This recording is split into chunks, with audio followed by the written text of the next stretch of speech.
Halo, assalamualaikum warahmatullahi wabarakatuh.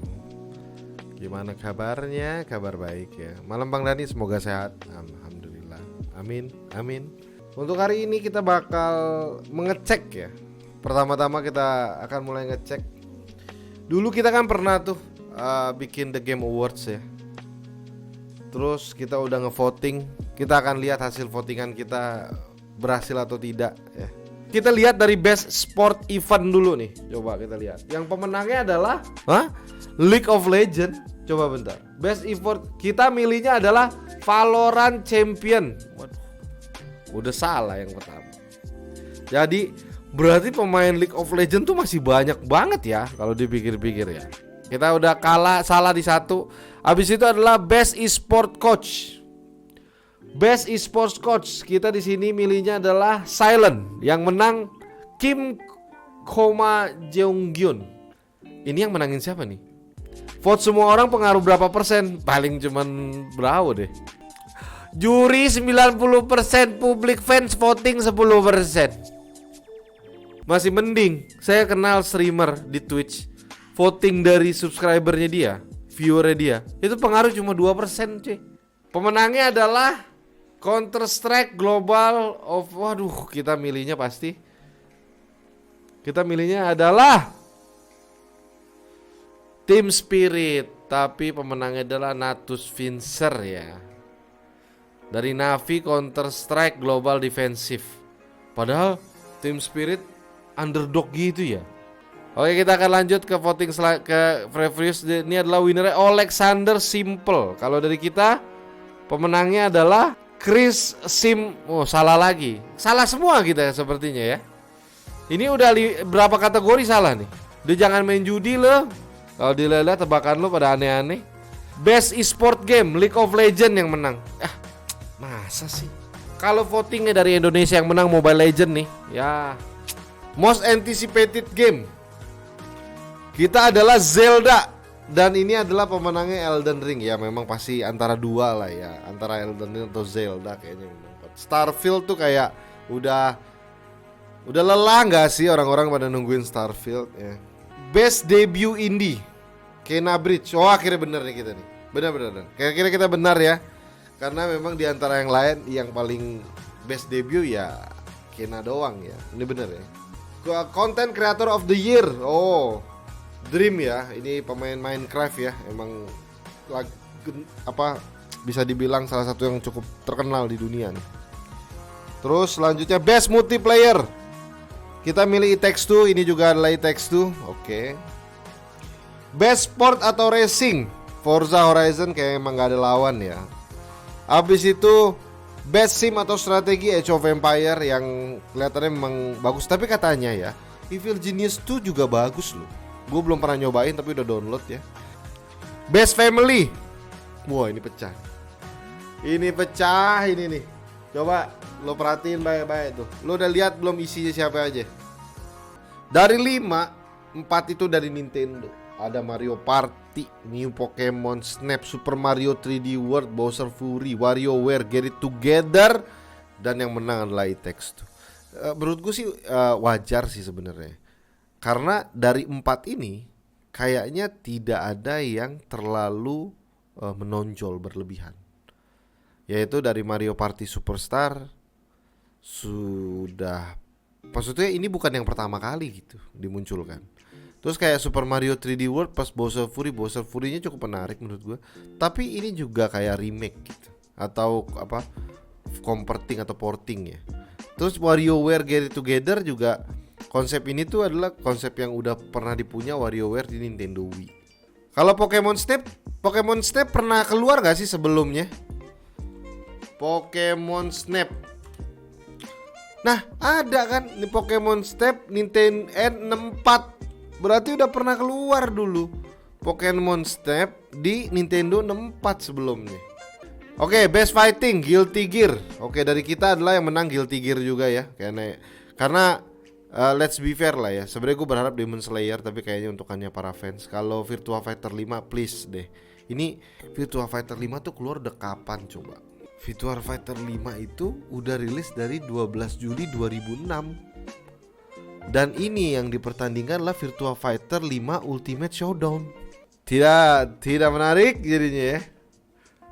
Maksudnya ini menandakan bahwa game fighting tuh lagi ambruk ya. Bener gak sih? Coba deh, gue pengen tahu bagi kalian yang di sini hadir, siapa kalian yang masih main game fighting? Tapi bukan kayak, ya bang gue pernah main. Enggak, mas lo masih memainkan gitu. Secara sadar dan oke, gue pengen masih mainin gitu. Kadang-kadang grognak oke. Kadang-kadang ya, berarti maksudnya masih daily, masih sekali-sekali lo kembali. Udah enggak. Aku main Naruto bang. Naruto fighting ya bener ya. MK10 masih. Kadang-kadang Dragon Ball Z Fighter masih tapi jarang. Masih Tekken 6. Anda tua semua loh. Orang yang masih main game fighting tuh rasanya tua-tua ya. Selanjutnya adalah best role playing game. Oh ini menarik. Oh kan, I see kan. Gue udah feeling yang bakal menang itu Tales of Arise. Ya kan, keren emang gamenya. Walaupun gue belum tamat, ya Allah gue mau tamatin. Tapi nge-grinding ya. Ntar gue tamatin. Oke, best role playing tadi yang menang adalah Tales of Arise. Kita lanjutnya best action atau adventure. Menarik sekali ya. Metroid Dread yang menang. Gue belum pernah main nih. Menarik nih Metroid Dread. Sedangkan pemilihannya ini adalah Resident Evil Village. Wah, gue sangka ya. Unik banget ya yang menang ini ya. Kalah karena overrate. Kenapa bisa padahal ada RE loh. Coba deh, menurut lo, kenapa Metroid Dread yang menang? Jurinya anak Nintendo dan tua katanya. Pelopor genre. Tapi kalau kita ngomongin pelopor genre gak bisa dijadiin patokan dong. Kalau misalkan kayak dia menang karena dia pelopor genre, ya gak make sense dong. Karena kan yang dinilai game yang saat ini, bukan kenapa dia menjadi pelopor genre gitu. Jangan-jangan penjualannya udah gila nih. Metroid Dread Cell. Wah, 854 unit loh bro. Emang gak terkenal di Indo aja kayaknya sih. The game was the highest selling game on Switch across October. Following its release, the game debut. Selanjutnya adalah best action game. Returnal. Gue ngerti kenapa akhirnya Deathloop kalah sama Returnal. Karena Deathloop itu digadang-gadang adalah sebuah game roguelike, tapi ternyata bukan, ternyata cukup linear juga ya kan.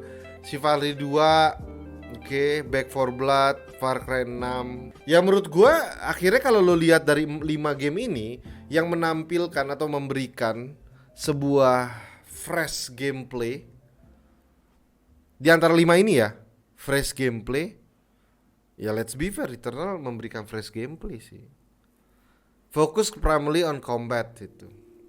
Dia memberikan sebuah roguelike yang FPS, dimana di dalamnya roguelite ya jatuhnya, roguelite ya, bukan roguelike ya. Kalau roguelike itu mati ulang lagi dari awal. Kalau roguelite itu mati ulang lagi dari awal, tapi ada beberapa barang yang ikut terbawa ketika secara progresnya berjalan. Seingat gue itu ya, kalau nggak, jadi roguelite itu kayak subnya dari roguelike seingat gue.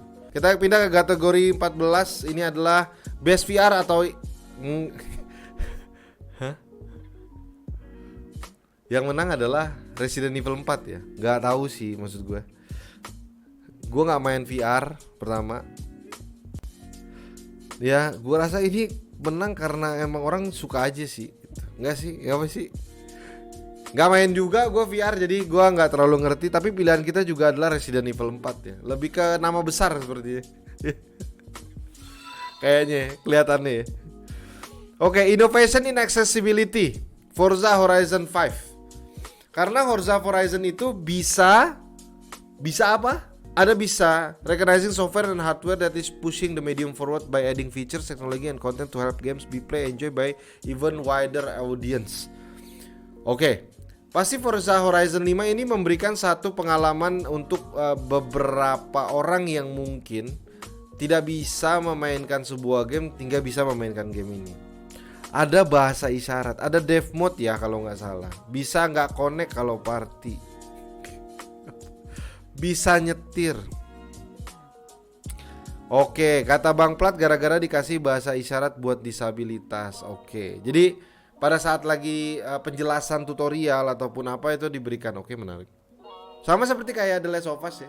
The Last of Us 2 itu memberikan wider audience juga dengan memberikan bisa memainkan gamenya hanya dengan sound aja. Bisa bawa mobil tanpa punya mobil. Itu semua ya. Semua ini game, bukan dunia nyata ya. Tolong, tampol ya. Pernah ditampol. Best community support. Oh, udahlah. Udah nggak usah dibahas lah. Ini kayaknya nggak mati-mati nih. Emang komunitasnya ya. Menurut gua layak untuk menang karena kita sudah dengar betapa komunitas Final Fantasy 14 itu saya tidak pernah mainin, walaupun saya pencinta dari Final Fantasy, karena saya sudah berjanji tidak akan memainkan MMORPG. Tapi ada beberapa rumor yang mengatakan bahwa para pecinta dari FF14 ini memang sudah sampai cinta akut ya. Bahkan ada yang mengatakan bahwa kenapa game-game gak seperti Final Fantasy 14. Ya kan bukan Final Fantasy 14 judulnya, makanya bukan Final Fantasy 14 dong. Best mobile game tahun lalu siapa sih? Masain Pokemon Unite gak menang. Oh, tahun lalu Among Us. Wajar jadi kalau sekarang pemenangnya adalah Genshin Impact ya. Best indie. Ya udah kayak nggak perlu dibahas ya. Ya, untuk ini ya. Gue pikir antara kayak Kena atau 12 minutes gitu. Tapi ternyata Kena ya. Ya kalau best indie Kena karena lebih lengkap kali ya. Grafis, sound, gameplay lebih lengkap kali ya. Makanya akhirnya di iniin lah. Best ongoing. Final Fantasy 14 bukan Genshin Impact. Games for Impact. Gue juga nggak tahu nih isinya. Isi Life is Strange tuh gue nggak tahu ya. True Color tuh tentang apa yang pastinya. Groknak 123. Saya fans Life is Strange. Coba deh jelaskan Bung Groknak, kenapa Life is Strange menurut lo memang salah satu game yang oke gitu. Gue nggak pernah mainin Life is Strange. Gue main bang dan layak karena mengajarkan karma banget. Lumayan sih ceritanya, cuma emang ada selipan. Ya oke. Nah ini juga bener nih. Bener nih. Pala kendil ditanya bener. Jadi Life is Strange tentang apa sih? Sama, saya juga gak tahu. Yang kelanjut adalah best performance. Ya kayaknya terkenal banget ya, Lady Dimitrescu ya. Lady Dimitrescu ya, gimana ngomongnya?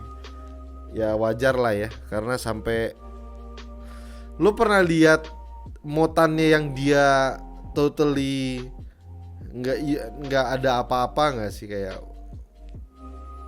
what, gede banget gitu maksud gue ya. Terus selanjutnya best audio design ada di Forza Horizon 5. Coba kita lihat dari hasil kita ya. Kalau di kita tuh best performance tadi adalah yang jadi Anton Castillo ya. Anton, yang si Anton, tapi nggak menang Anton. Oke, best audio design kita juga pilihnya dari Forza Horizon. Gue rasa buat kalian yang kuping-kupingnya bagus aja ya, kupingnya biasa aja udahlah. Best score and music Nier Replicant. Kalau dilihat dari 5 sih iyalah, Nier Replicant lebih bagus ya. Best art direction Deathloop. Dia ceritanya apa? For outstanding creative or technical achievement in artistic design and animation. Di antara semua ya. Iya sih, Deathloop sih. Kalau lo ngomongin for outstanding creative or technical achievement in artistic design and animation, ya udahlah, nggak bisa ngomong lah. Ya. Oke, kita udah masuk ke 3 besar nih, yaitu best narrative. Best narrative kita di It Takes Two, tapi di sini best narrative adalah Marvel Guardian of the Galaxy. Sampai dia bisa menang dan kalian tidak memilih Guardian of Galaxy, berarti menandakan bahwa kita belum pada main. Karena kita ngelihatnya emang kayaknya gak bagus. Tapi banyak orang yang bilang bagus. Katanya ceritanya juga bagus, narasinya juga bagus katanya. Tapi jujur saya juga tidak tertarik sampai sekarang. 800.000 bang, ya paham. Kita mengerti. Kalau 150.000 mungkin langsung pada ya bagus bang, bagus. Ya diskon tapi masih 500.000. Di sini nih pasukan nunggu diskon sampai 125. Best Game Direction adalah Deathloop, awarded for outstanding creative vision and innovation in game direction and design. Oke, ini menurut gua ya, ini cukup lumayan berat, khususnya nggak tahu ya. Kalau untuk kayak Ratchet and Clank Rift Apart sama Psychonauts, gue rasa karena nggak mainin Psychonauts 2 jadi gue nggak bisa ngomong apapun. Kalau Ratchet and Clank dibandingin 3 Returnal, It Takes Two sama Deathloop, ya gue rasa belum bisa nandingin ya. Tapi dari 3 ini gue merasa bahwa si Deathloop sama si It Takes Two ini, dua ini punya chance yang sama gede. Kenapa akhirnya menurut kalian Deathloop yang kepilih? Menurut para juri gitu. Kenapa, penilaian apa yang melebih? Karena menurutku kalau dari Outstanding Creative Vision and Innovation in Game, It Takes Two tuh dari awal sampai akhir tuh berubah terus loh. Hampir bisa dibilang patternnya itu tidak pernah sama. Sedangkan Deathloop patternnya itu memang tidak sama ya, maksudnya, tapi dia tuh berulang ya. Jadi gue berpikir bahwa kayak kelebihan dari It Takes Two adalah bagaimana dia dari awal sampai akhir itu selalu berinovasi, selalu kreatif, sampai di akhir gamenya. Tapi Deathloop memberikan sebuah cara bermain game yang unik gitu, punya konsep cerita. Dia tuh kayak, ya karena looping ya, jadi ceritanya tuh kayak mulai turun terus maju lagi, mulai lagi dari awal terus turun, terus di setiap ceritanya itu ngambil sesuatu untuk ngelanjutin lagi, kayak sebuah film gitu. Jadi sebuah game dengan alur kayak sebuah film. Tapi kekurangan dari Deathloop adalah karena dia berulang. Nah, It Takes Two kekurangannya adalah karena dia itu adalah bukan sesuatu yang baru sebetulnya. Karena maksud gue, ini adalah sebuah adventure yang punya tingkat kreatif aja di setiap level desainnya. Kalau dari gua pribadi ya, kurangnya It 2 cuma harus 2 orang yang main. Nggak tahu bang, belum pernah main Deathloop katanya. Ya kayak Dishonored doang sih Deathloop, tapi It Takes Two setiap stage-nya selalu ngasih experience baru. Ada kekurangan menurut gue di setiap itu. Tapi kenapa Deathloop yang kepilih ya?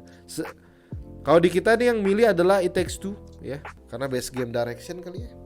Ya karena arah, iya sih. Karena hurufnya duluan, karena dia D. Oke, kita akan masuk ke Game of the Year. Pilihan kita yang menang adalah untuk Game of the Year adalah Resident Evil. Khusus untuk Game of the Year ini, apakah ada dari kalian yang setuju atau nggak setuju, ingin berkomentar, bolehlah. Halo Mr. Bebek. Halo, ya. Nah, pendapat lu tentang malam. Pendapat lu tentang It Takes Two ya? Enggak, Game of the Year-nya. Menurut gua kan year, dari 5 ini, terus pemenangnya adalah It Takes Two. Pendapat lu tentang nominasi ataupun apa pendapat lu, ada nggak? Sebenarnya kalau RE itu aku main, Bang. Udah main, udah kelar kan. Yang tak mainin, yang di Game of the Year itu yang tak mainin cuman RE doang, Bang. RE doang ya? Iya. Oke. Kalau It Takes Two kan ya pengen main tapi nggak ada temennya, Bang. Masih sendiri. Oh iya. Sedih ya. Iya. Memang ada orang-orang yang memang tidak ditakdirkan punya teman memang. Terus nah, tapi It Takes Two itu aku pernah nonton, kan pernah dimainin Bang Dan itu. Iya, iya. Yang aku rasain waktu main RE sama bedanya waktu aku nonton It Takes Two itu, RE itu ada beberapa tipe game. Jadi ada shooter, terus ada lari-lari, ada puzzle, apa lagi? Shooter sama, kan shooter doang, tembak-tembakan. Terus yang lawan boneka setan itu, terus kemudian tembak-tembakan sama robot. Nah, tapi kan cuman ada 4 bagian itu. Lah, ketika It Takes Two itu ada beberapa part-part seperti itu, Bang. Jadi ada kayak gameplay yang disusun. Itu mungkin Kak Bang Dani, wah ini apa mekanik lama, tapi disatuin dalam satu game gitu loh, Bang. Iya. Emang harusnya emang itu mungkin yang bikin menang itu, Bang. Halo Yong Kecebur. Halo. Ya. Ya, untuk pendapat gua ya pribadi ya, untuk Game of the Year ini sih It Takes Two mungkin ya bagus sih, tapi kan untuk orang-orang yang brainless ya seperti saya dan ya mungkin ini apa punya banyak teman sih bisa sih enjoyable sih.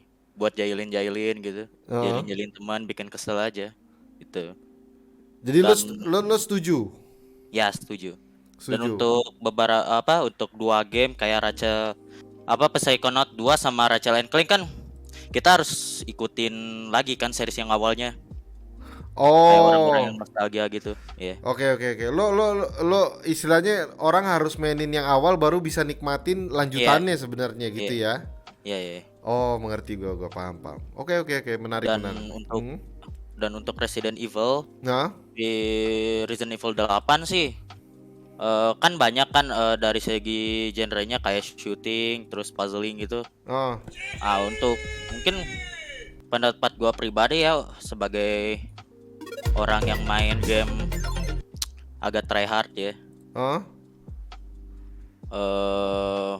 Dan gak mau mikir keras gitu dengan puzzle-nya gitu. Padahal kan gue kayak tipe orang yang mungkin fokus satu hal aja gitu. Oke. Dan mungkin RE bukan pilihan cocok buat saya gitu. Waktu pada saat lagi lo kemarin ngevote, lo ikutan vote gak sih? Sempat ikutan vote gak? Ikutan. Lo pilihnya apa waktu itu? Mungkin It Takes Two karena menarik aja gitu genrenya. Oke. Jadi lo waktu itu milihnya It Takes Two ya? Iya. Oke. Itu dari Yong Kejebur ya? Oke, sip. Terima kasih Bung Yong Kejebur, gue naikin. Halo Bung Mamat. Ya kalau gue sih sebenarnya ya lebih It Takes Two ya. Kalau It Takes Two kalau gue menang itu gue sih pendapat gue karena dia lebih kasual. Gamenya bisa dimainkan semua umur dan ya family game lah. Benar, tapi gue mau maksudnya anggap aja ini adalah pembahasan egois gitu. It's your opinion, your opinion. Kalau gue sih RE 8. Kenapa? Kenapa ke RE 8? RE 8 ya menurut gue ya karena emang gue suka RE, ya cukup suka RE dan juga sebenarnya ya ada suka dan tidak suka ya. Sukanya ya dia ngasih apa ya? Experience yang di beberapa stage itu gue cukup suka. Kayak di stage pertama yang lawan Dimitrescu sama stage kedua yang lawan Beneviento yang boneka itu. Itu cukup seru walaupun kesananya setelah stage itu kedua itu rasanya boring banget, boring action yang ini bukan RE tapi oke lah, tapi karakter dan juga karakter si Ethan ini cukup ini juga lah cukup memorable, bisa maksud gue sekarang si karakter Ethan-nya udah bisa disandingkan lah dengan Leon dan Chris gitu. Udah masuk dalam jajaran karakter yang RE lah, karakter RE ya. Iya, yang udah memorable menurut buat gue ya, karena di RE 7 ya si Ethan itu, tapi perubahannya itu sih yang perubahan dari 7 ke 8 tuh ada yang itu juga sih agak tidak enak juga menurut gue. Karena 7 tuh bener-bener survival horror, yang di ke 8 jadi kayak lebih ke action. Tapi ya It Takes Two ya itu mesti punya teman dulu kalau main. Kalau gue sih makanya gue lebih condong ke RE. Tapi kalau Deathloop, Deathloop. Kalau Deathloop itu menurut gue dia kan gamenya cukup tactical ya, dan juga nggak ratingnya dewasa dan not for everyone gitu. Anak kecil juga gue yakin nggak bakal ngerti main kayak gitu karena cukup tactical, karena kayak Dishonored ya. Itu dari pendapat Bung Mamat ya. Ada yang ketemu bahwa dia RE ya. Oke, gue naikin ke atas Bung Mamat, terima kasih. Halo Bung Rifzi. Gini, dari persamaannya dulu ya. Ini kalau tak lihat itu hanya Resident Evil loh yang ambience-nya itu horor gitu. Nah, sementara yang lain itu colorful semua kan. Oh gitu. Oh nah, iya. Oke. Ya. Nah, memang keputusan yang sulit sih Kong kalau dua ini, karena yang satu Resident Evil saya kira semua fans-fansnya itu ceritanya kan kuat. Nah, sedangkan yang It Takes Two ini kan dia itu nggak ada awalnya, maksudnya nggak kayak Resident Evil gitu. Nggak punya ikatan emosional di awal dari nama ya. Betul. Cuman begini, saya ngelihatnya dari sisi yang lain daripada yang disebutkan teman-teman yang lain. Apa tuh? Kalau It Takes Two ini, jadi gua memang gamer, jelas gamer itu kan jarang ya. Tadi eh, speaker yang lain sebelum saya ini kan ngobrol kalau gua punya temen baru bisa main gitu-gitu kan. Nah, kalau Resident Evil itu langsung aja karena kan single kan ya. Iya, iya. Nah, tapi memang bisa disadari kalau di 2021 makin berkembangnya game, mungkin developer itu kepingin sesuatu yang membangun di in real life-nya gitu. Maksudnya main bareng gitu. Nah, dia kuat di sini nih. Gitu. Jadi kalau dari saya pribadi sih, saya setuju dengan yang awards ini, It Takes Two ini. Oke. Oh, jadi lo ngelihat kayak misalkan di beberapa award sebelumnya itu arahan daripada Game Awards itu memberikan satu kepercayaan diri kepada sebuah developer game untuk membuat game yang punya tipikal yang sama untuk bisa berkembang kan. Betul. Nah, salah satunya adalah It Takes Two. Kita udah pernah lihat bahwa It Takes Two itu sebelumnya mengeluarkan A Way Out yang juga sama underrated. Oke. Bahkan nggak kedengeran juga sama orang. Tapi gamenya tuh juga sama menariknya. Tapi abis itu udah lewat gitu aja. Jadi sebuah game yang dimainkan harus oleh dua orang dan dua orang itu harus bekerja sama, itu selama ini tidak tergaungkan dengan baik gitu. Nah, dengan It Takes Two ini otomatis bahwa gameplay dengan tipe yang seperti ini punya chance untuk menjadi salah satu yang terbaik. Betul. Jadinya mungkin di kemudian harinya developer itu bisa membuat game-game seperti ini tidak perlu takut karena ini adalah salah satu contoh yang berhasil gitu kayaknya ya. Mungkin ya kalau gua bahas dari bahasa lo ya, menarik sih. Betul, karena apa namanya ini loh, kalau gamer kan cenderungnya sendiri gitu. Mungkin developer itu dia kepingin encourage orang-orang buat ayolah kita main dengan teman dekat kita gitu ataupun keluarga atau apa gitu. Itu benar-benar disemangatin dari situ. Betul. Dan apa namanya? Tapi ini di sini saya nggak ngedeskreditin yang fans-fansnya RE karena saya juga senang sama RE gitu. Enggak dong. Kalau kan bukan berarti gini loh. Bukan berarti kalau lo bilang It Takes Two lebih bagus terus RE jadi jelek kan, enggak gitu loh. Iya. Konsepnya bukan begitu, ya kan? Iya. Oke. Itu tapi menarik. Itu dari pendapat dari Bung Rifzi ya. Iya. Oke. Terima kasih Bung Rifzi. Iya, sama-sama Bang. Oke, mari Bang.